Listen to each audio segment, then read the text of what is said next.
So yun mga kababayan, pupuntahan natin si Nanay Sally, yung naglalako ng isda. Ay bibigyan po natin ng 5 kilong bigas saka konting grocery. Siyempre mga kababayan, maraming salamat po sa kay Ma'am Lilibet.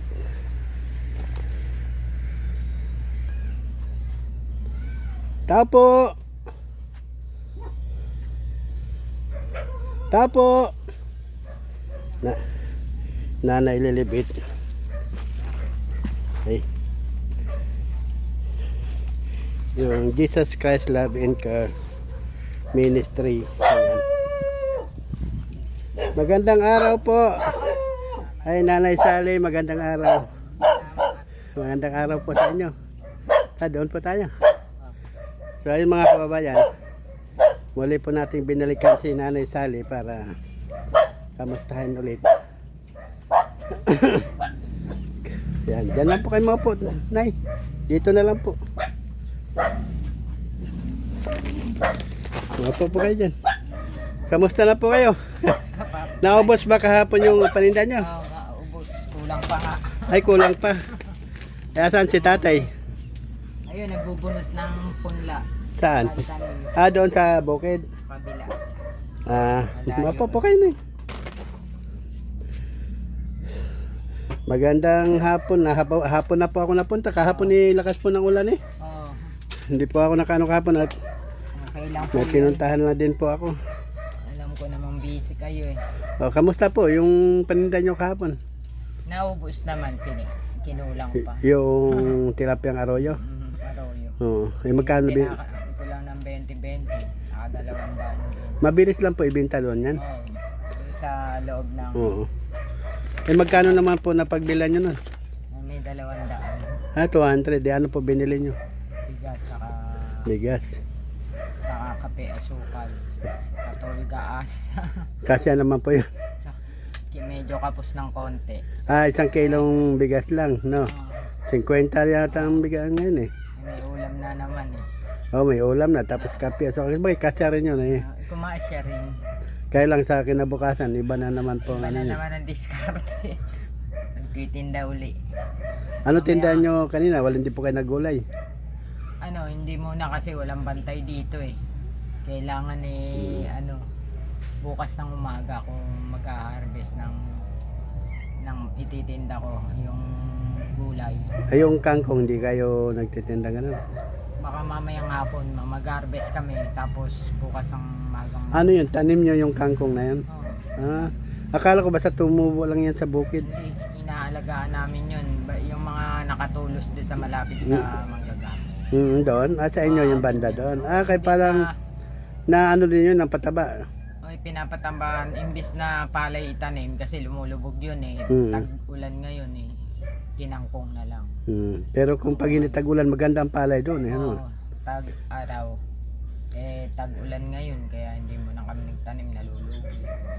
Lumulubog, nasisira. Si tatay nandoon ngayon, nagbubunot ng ng punla. Punla. Bakit may taniman pa ba ngayon? Sa Bandarman, sa ibaba yung nalubog. Inulit nila uli ang tanim. Paano yung unang tanim nila? Wala na, sira na. Sayang Gumastos na naman sila uli ngayon. May-ari ng saka.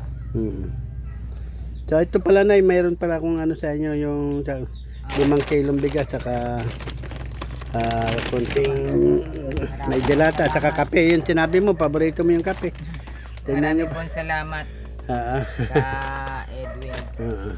Siyempre pasasalamatan ko lang po ang Pinoy Vloggers Charity Group at si Ma'am Lilibet, yung kanyang channel po ay yung Jesus Christ Love and Care Ministry. Ano po yun, parang pastora po si Ma'am Lilibet. Kaya siya po nagpadala ng mga bigas para po ipagati-hatiin sa mga kababayan natin dito na nangangailangan ng tulong. Marami pong salamat. Lilibet. Ma'am Lilibet. So maraming salamat din po kasi kaya siyempre kahit paano makakatulong naman po sa inyo yan. Oo. Dalawang araw din to, tatlo. Mga 3 araw. 3 araw. So hindi mo na kayo ngayon makakabili ng bigas. So, mag-aano naman ako sa ibang pangangailangan, sabon, tubig, mineral. Kung minsan pagka wala kayong panindang tilapia, anong mga tinitinda nyo? Gulay. Anong mga gulay po? Talbos ng kamote, yung alokbate, tsaka malunggay, at tsaka kangkong. Mamaya mag-harvest ako ng kangkong. Ay mga magkano naman po ang nabibenta nyo yun? Mas malaki ang gulay. Mga magkano ang binta nyo? Mataas ng 100, 300. 300. Ay, araw-araw po yun. Kung minsan hindi, pag malakas ang ulan, hindi ako nag-harvest. Pag ngayon, kagaya ngayon, magpahinga muna ako, mamaya-maya, pagdating ng asawa ko, kukuha kami ng kangkong. Pag nakita nyo ako doon, doon sa basa ano? Ano nyo na lang ako. Po, mamaya pag nadaanan ko po kayo doon. Makikita nyo ko. Kasi mga kababayan, si Nanay Sally po ay talaga po napakasipagan. Ilang taon na kayo, Nay? 64. 64, pero lahat po ng ginagawa niyo, magtanim ng gulay, mag-harvest, mangisda. Kasama ka rin mangingisda. Minsan sumasama ako, pero pagka umuulan di na kasi babasa ako. Siya sanay sa basa yun. Si tatay. Ilang taon na nga yun si tatay? 65. Parang isang taon lang pagitan ninyo Hindi kami awa ng Diyos, hindi naman kami nagkakasakit kasi pag kami hindi gumalaw parang nalalata kami, kaya kailangan makagalaw kami. Kaya kayo parang malakas ang mga katawan nyo, bagamat na kanyo ay senior na, pero ang lalakas pa ng mga katawan nyo Gulay. Sanay, Gulay lang ang sikreto namin. Gulay lang lagi kinakain nyo. Hindi kami kumakain din kami ng karne, pero bihirang-bihira. Bihirang-bihira. Kaya ngayon, 1 buwan na kami hindi kumakain kahit na... Bakit naman po hindi kayo nakakain? Kasi parang parang nakakapanghina ng katawan, nakakapanlambot ang... Pero minsan dapat kakain yun. Kaya lang sobrang mahal lang po Mahal lang. Napakamahal. Salip na ibibiro mo magkano ng kilo, 300 na yung Oo, gagawin namin yung isdang nahuli, lalagyan namin ng nilagang kangko, gagawin namin, lalaga namin, sabayan tatambog namin yung isda. Kangkong. Yung pangat ba? Parang ganun. Pero may mga gulay din siya. May mga gulay. Yun lang ulam na. Hindi na kami bumibili. Yun nga lang yung sibuyas, yung kailangan Ricardo. Yun lang binibili namin. Di halos kasi siyempre dito sipag lang.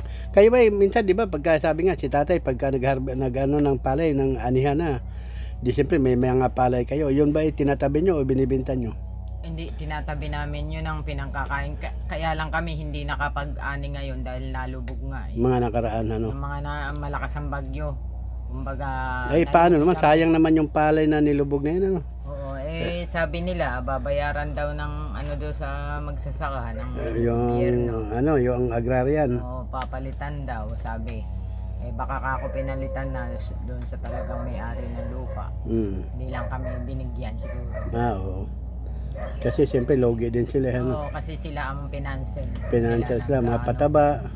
Lahat, tapos yung bili pa lahat, pati pagpapatanim sila nagbabayad. Bayad na. Baka kayo ang isang tao 550 sa pagtatanim. Kung 4 na tao dito 2,200. Kung 8 tao ang kailangan, malaki rin ang kanilang ginagastos. Sa isang araw yun. Ganun ba? Tapos minsan ilang araw ang trabaho dyan. Pagka tinaniman yung kalahating hektarya, 4 na tao, 8 tao, 2 araw lang. 2 araw lang yun? Ang bilis din pala gumawa kasi mabilis silang magtanim. Pagka minsan nagtatanim yung asawa ko. Minsan pagka si kasali, may bayad din. 550. May bayad din siya. Kahit kanyang binabantayan, babayaran siya ng may-ari. Kaya kami, kung sakali man nagbigay ang gobyerno sa pagkakalubog, hindi na kami nakikialam kasi mas kailangan ng may-ari kasi mas malaki ang lugi niya. Pero dito na dito sa mga paligid na to, yung mga tanim-tanim ninyo, humihingi ba sila sa inyo ng mga gulay, partner ba nakabenta kayo sa gulay? Hindi. Hindi sila humihingi. Hindi sila humihingi. Ngayon lang pag napapasyal sila, pahingi nga ng ilang pirasong okra. Ganun lang. Ilang pirasong saging, ganun lang. Taga saan ba may-ari ng lupa nila? Sa Matimbo. Taga Matimbo. Pinsan ko rin. Katulad nito, kumamunga yung mangga, di ba? Yan, hati sila. Hati sila. Siya aakyat Hmm. at mamimitas, hati sila. Pero- Ang kaing, tatlot kalahati sila. Ay, Yun. maganda partihan na nila. Ano? Hindi siya binabayaran kasi pag binayaran siya sa pag-akyat Akyat. at pitas, di na siya paparte. Mm. Gusto niya may mangga, pahihinugin niya. Minsan yun ang inuulam. Kaya hati na lang. Hati na na lang. lang sila. Hindi na siya humingi ng pera. Napakarami pong pananim dito, ano? Oo, karamihan dito, okra, talong, lalo doon sa labas ng bukid. Meron pa kami doon. Pero dito na wala kayo nakita na yung mga hayop na yung iba, katulad ng ahas. Sawa. Sawa meron. Meron. Yung Namin sinasaktan, binubulas lang namin. kasi kung saktan magagalit din sila, no? Tsaka yung ulupong, cobra, yan dyan sa daan minsan. Kaya nga nagtanim kami ng oregano dyan para Takot siya sa ganong ganon? tsaka tanlad. Takot siya sa Takot amoy. sa amoy pala. Lalo na kung may kambing kang alaga. Oo. Yung dumi ng kambing, ayaw nila. Ayaw nila. Kaya pala doon sa may kambingan ni Bendon Walang ahas. walang ahas, ano? Maalis ang ahas sa nababahuan ba. Mm. Kasi ang ahas naman kasi, amoy lang yan, yung dila nila pang amoy, malabo paningin yan.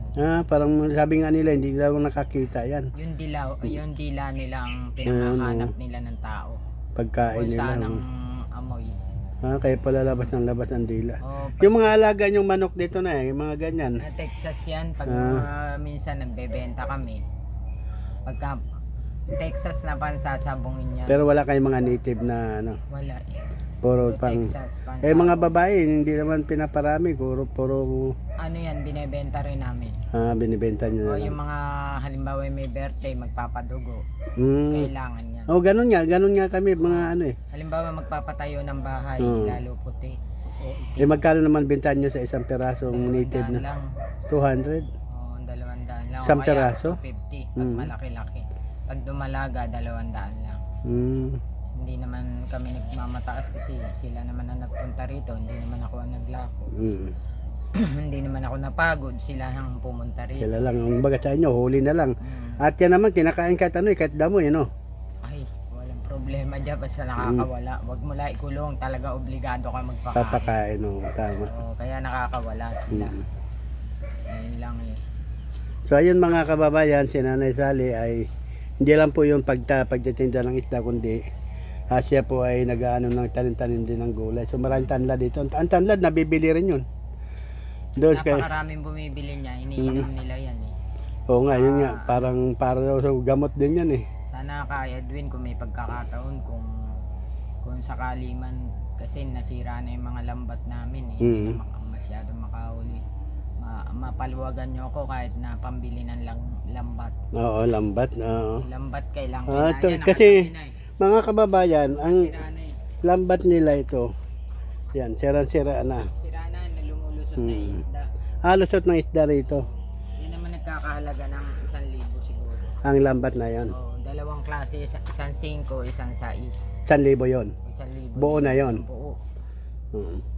Sige, hayaan nyo po pagka napanood nating mga kababayan Para yun naman pang-araw-araw namin kasi pagka talagang napakalaking tulong yung may lambat, araw-araw. basta masipag lang, ilatag mo lang yun sa bukid. Ang asawa ko napakasipag manghuli ng isda. Yan para magkakasakit yan pag hindi nakahuli ng isda kung wala lang na bunot ngayon, nasa isdaan na naman yan. Naman yan. So wala kayong tinda isda ngayon? Wala, pahinga muna dahil siya Pero ba't dapat ilatag lang niya yung lambat niya para pagkasakali kinabukasan may huli yan? Hindi. Butas-butas. Butas-butas na, hindi na bawat huli niyan nasisira araw-araw. Pero matagal ang lambat na yan, matagal din yun bago masira. Kalahating taon. Okay. So sulit naman pala kung nalagay 1,000 ano. Kaya lang naagad kami gawa ng nagbagyo nga, walang nagbaha, walang wala kaming naipon kasi pinambibili namin pagkain. Hindi rin kami